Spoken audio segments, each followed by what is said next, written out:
नमस्कार, आप देख रहे हैं विंध्या टाइम्स। आपके साथ मैं लवकुश पांडे। 2018 में कृष्णप्रिय मैत्रेय के बेटे, भाजपा नेता कृष्णप्रिय मैत्रेय के बेटे पर जानलेवा हमला हुआ था, उसके आरोपी आज बरी हो गए हैं। हम जानेंगे कि इस पूरे केस में क्या था, कैसे इस केस को देखा और किस तरीके से इसकी पैरवी हुई। हमारे साथ हैं राजीव सिंह सेरा जी, जिन्होंने इस केस को पूरी तरीके से देखा। हम उनसे चर्चा करेंगे और जानेंगे कि आखिर क्या कुछ केस में अहम रहा। बहुत बहुत स्वागत है सबसे पहले तो आपका विंध्या टाइम्स में। धन्यवाद धन्यवाद। क्या कुछ रहा इस केस में? आपने जब आपके पास ये केस आया, किस तरीके से आपने इसको देखा और जो आरोपी बनाए गए वो कौन थे? इस मामले में सबसे पहले मैं आज माननीय न्यायालय का धन्यवाद ज्ञापित करूंगा कि उन्होंने जो 4 आरोपी पुलिस द्वारा बनाए गए थे, सिकंदर मेहतर, बिगुल गौतम और गौतम बक्सरिया और आपका सिकंदर मेहतर, इन चारों को दोष मुक्त घोषित किया है हत्या के प्रयास के मामले से। और सबसे महत्वपूर्ण कहानी ये है कि इस केस में 21 और 22 की दरमियानी रात अगस्त 2018 में जो भारतीय जनता पार्टी के एक वरिष्ठ नेता हैं कृष्णप्रिय मैत्रेय जी, और जो गुड़ चौराहे के पास, धोबे टंकी के पास उनका वार्ड नंबर लगता है, वहाँ के वो कई बार के पार्षद रह चुके हैं।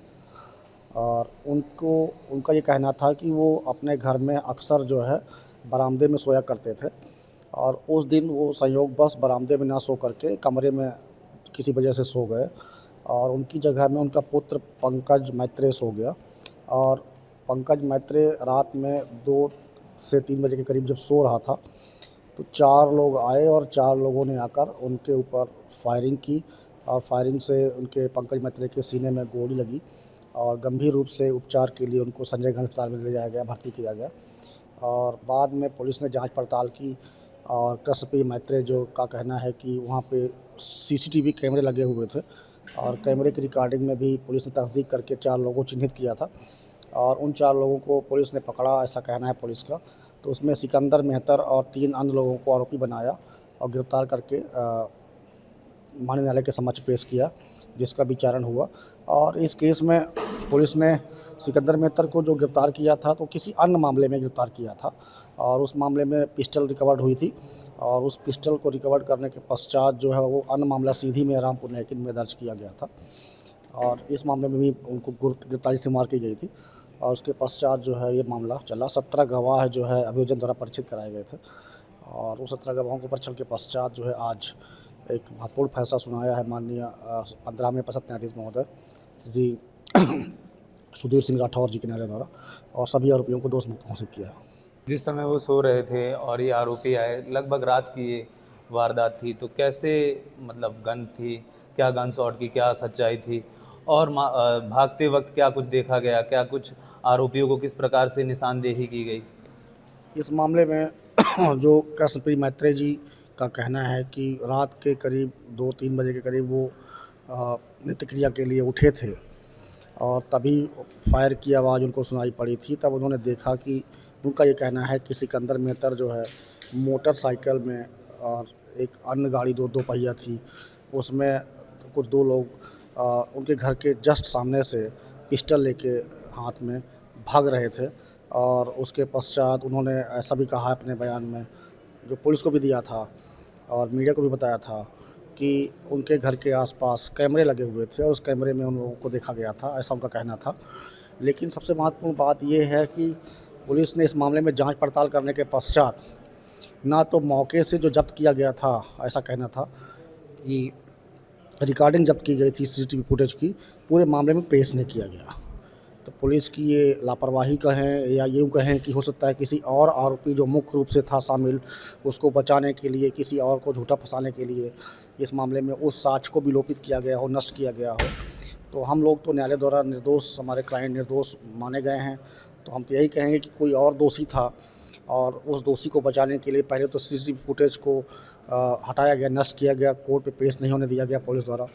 और फिर उसके अलावा जो पिस्टल रिकवर्ड की गई थी सिकंदर द्वारा, बताई गई कि सिकंदर ने रिकवर्ड कराई है पिस्टल, अगर वो पिस्टल वाकई में घटना में यूज की गई थी, पुलिस का ये मानना था, तो उस पिस्टल को इस केस में इन्वॉल्व करना था, शुमार करनी थी जब्ती, और शुमार करने के पश्चात बैलिस्टिक एक्सपर्ट से जो कि कार्टेज का हिस्सा जो है उसको पाया गया था, शरीर से भी पाया गया था, और बुलेट का हिस्सा एक हिस्सा मौके पे भी गिरा हुआ पाया गया था।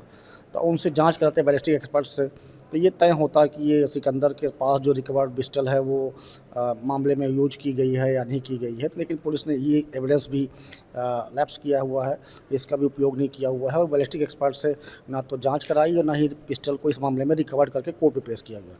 तो बहुत सारी कमियाँ थीं जो ये तय करती हैं इस मामले में हो सकता है कोई और इन्वॉल्व रहा हो, और वो डाउट जो है ये तय हो गया कि इस मामले में जो बनाए गए थे मुलजिम वो नहीं थे, और कोर्ट ने ये माना, इनको दोष मुक्त घोषित किया। गवाह पक्ष का क्या कहना है? जैसा भी आपने बताया कि 17 गवाह पेश किए गए और कहीं ना कहीं 17 गवाह होने के बावजूद भी इस प्रकार से रिजल्ट आया, गवाह पक्ष का क्या कहना है? गवाह पंकज मैत्रे जी का, चूँकि ये बयान मैं आपके सामने देख रहा हूँ, पंकज मैत्रे ने सभी को पहचाना था, और उनकी पहचान का जो कारण था वो आधार था। वो आधार ये था कि उनके पिता ने देखा था घटना को, और पिता ने उनको बताया था कि 4 लोग उसमें शामिल थे, क्योंकि वो सो रहे थे उस समय उनके साथ जब घटना हुई। लेकिन जैसे ही उनको गोली लगी वो जगे, और उन्होंने देखा, उनके पिता ने देखा कि 4 लोग भाग रहे हैं, और उनके पिता ने आइडेंटिफाइड किया हुआ था कि 4 लोगों में से सिकंदर और 3 अन्य लोग थे। लेकिन ये प्रूफ हुआ कि भागने का जो कारण है वो ज़रूरी नहीं कि गोली मार के भागना ही है। घटनास्थल के पास से सिकंदर के घर के लिए भी रास्ता जाता है, और हाथ में पिस्टल थी या नहीं थी, ये जब रिकवर्ड होती पिस्टल या रिकवर्ड हुई थी तो उसको इसका केस में इन्वॉल्व करते, जब्ती शुमार करते, पेश करते, तब तो ये माना जाता है कि जो पिस्टल आपने देखा है या जो पिस्टल रिकवर्ड हुई है वो सेम है, या पिस्टल वाकई में थी भी या नहीं थी। तो ये गवाह पंकज मैत्रे जी और कृष्ण पी मैत्रे जी ने अपने केस का सपोर्ट किया। उनके सपोर्ट में मेडिकल एविडेंस था। मेडिकल एविडेंस ये प्रूव कर रहा था कि गन शॉट इंजरी हुआ है उनको, और जो वाइटल पार्ट पे हुआ था।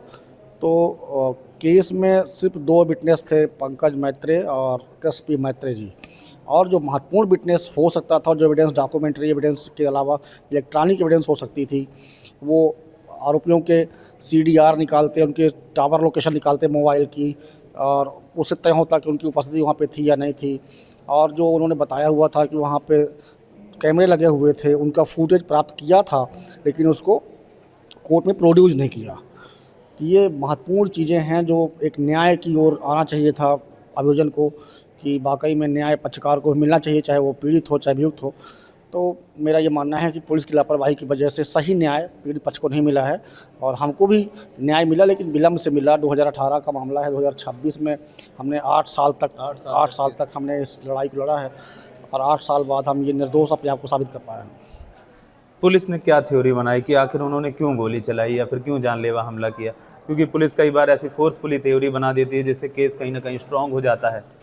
पुलिस का अपना ये मानना था कि कृष्ण पी मैत्रे जी जो है एक भाजपा के एक बड़े नेता अपने क्षेत्र के थे, कई बार वो पार्षद भी रह चुके थे उस क्षेत्र से, और उनके कहने पर कई बार लोग जीते भी थे, उनके समर्थक लोग जीते भी थे। तो उनका ये मानना था कि कृष्ण पी मैत्रे के ये विरोधी दल के लोग हैं, और विरोधी दल के लोगों ने हायर करके इनको मरवाने का प्रयास किया था, लेकिन संयोगवश उस दिन अपने बिस्तर पे नहीं थे, और उनकी जगह में जो उनका आश्रित प्रोफेसर लड़का था पंकज मैत्रे, उनको गोली लगी थी। तो मेरा राजनीतिक रंजिश बता रही पुलिस। हाँ, राजनीतिक रंजिश बता रही है कि राजनीतिक रंजिश की वजह से इस मामले में इनको हायर करके इनको ऊपर हमला कराने का प्रयास किया गया था।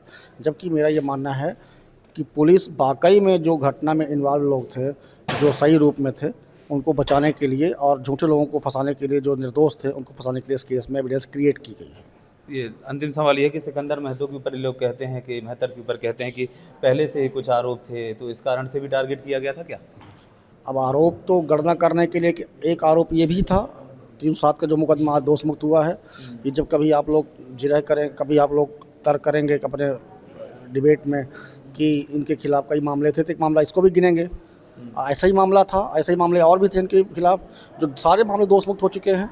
307 का मामला जो जब 2018 में बनाया गया था इनको मुलजिम, तब लोगों को लगता था कि वाकई यही लोग शामिल रहे होंगे, लेकिन आज स्पष्ट हो गया कि निर्दोष हैं। तो मेरा ये मानना है कि संख्या किसी के खिलाफ हो जाना कि 10 मामले पहले के हैं इसलिए यही दोषी है, दोषी होने के लिए आपको न्यायालय के समक्ष एविडेंस लानी पड़ती है। एविडेंस के साथ साथ आपको ये साबित करना पड़ता है कि जिसके खिलाफ हम मामला लाए हैं उसके अलावा इस मामले में अन्य कोई इन्वॉल्व नहीं है, सिर्फ और सिर्फ यही इन्वॉल्व है। और यहाँ तो ये तय है कि यहाँ मुलजिम के अलावा बाकी कोई भी हो सकता है, जो मुलजिम बनाया गया है उसके अलावा बाकी कोई भी हो सकता है, लेकिन मुलजिम इस केस में इन्वॉल्व नहीं हो सकता।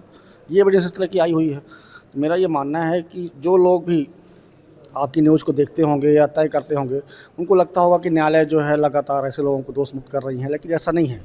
आपको पूरे केस के फैक्ट्स पता होने चाहिए, पूरे केस की स्टोरी पता होनी चाहिए। जो पुलिस मामले में एविडेंस लेके आती है, वो एविडेंस बेहतर एविडेंस उनके पास हो सकते थे, लेकिन वो एविडेंस छुपाती है पुलिस। और क्यों छुपाती है? अगर आपने किसी को मुलजिम बनाया ही है तो उसके लिए तो पक्षधर नहीं हैं आप। अगर उसके पक्षधर होते तो उसको मुलजिम क्यों बनाते? तो मतलब ये है कि उसके पक्षधर अगर नहीं हैं तो किसी और के पक्षधर हैं, आप किसी और को आप बचाना चाहते हैं, तो वो कौन व्यक्ति है जिसको आप बचाने के लिए किसी और को फंसाने के लिए एविडेंस क्रिएट कर रहे हैं?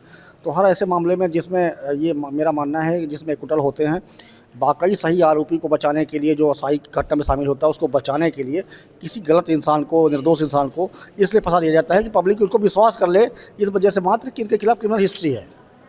तो क्रिमिनल हिस्ट्री की वजह से विश्वास नहीं किया जा सकता, एविडेंस लाना पड़ता है, और एविडेंस इस केस में जीरो था। तो ये थे राजीव सिंह सेरा जी, जिन्होंने साफ तौर पे कहा कि फैक्ट्स और एविडेंसेस के बल पर केस लड़े जाते हैं और फैक्ट और एविडेंसेस कहीं ना कहीं आरोपी को बचाने में सफल रहे, जिसके कारण आज आरोपी बरी हुए। बहुत बहुत धन्यवाद।